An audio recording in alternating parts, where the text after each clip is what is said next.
ஒரு காலத்தில் பசுமை நிறைந்த, பறவைகளின் குரல் நிறைந்த ஒரு அழகான காட்டில் சிங்கம் வாழ்ந்தது. அந்த சிங்கம் காட்டின் ராஜா. அதே காட்டில் ஒரு வலிமையான புலியும் வாழ்ந்தது. இருவரும் தங்கள் தனித்தனி பகுதிகளில் வாழ்ந்தார்கள்.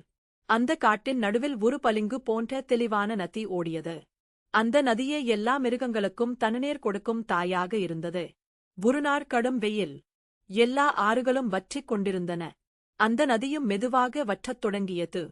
சிங்கம் நதிக்கரைக்கு வந்து தண்ணீர் குடிக்க முயன்றது. அதே சமயம் புலியும் மறுபுறம் வந்தது. இருவரும் ஒரே நேரத்தில் தண்ணீர் குடிக்க நினைத்தனர். சிங்கம் சொன்னது, இந்த நதி எனது பகுதியில்தான். நீ பின் வாங்கு, புலி. புலி கோபத்துடன் சொன்னது, நதிக்கு எல்லை எங்கே?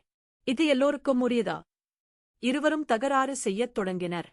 தண்ணீரை விட கோபம் அதிகமாகிவிட்டது. அவர்கள் ஒருவரை ஒருவர் நோக்கி கர்ச்சித்தனர். அப்போது ஒரு சிறிய மான் அங்கிருந்து ஓடிவந்து குரல் கொடுத்தது. ஐயா, நீங்களும் நதியும் ஒரே காட்டின் குழந்தைகள். நீங்கள் சண்டையிட்டால் இந்த நதி துயரப்படும் டூட். அந்த வார்த்தையை கேட்ட சிங்கமும் புலியும் நின்று விட்டனர். அவர்கள் நதியை பார்த்தார்கள். தண்ணீர் மங்கியிருந்தது. சில மீன்கள் சிக்கிக் கொண்டிருந்தன. சிங்கம் மெதுவாக சொன்னது, நதி நமக்கு தாயாக இருக்கிறாள்.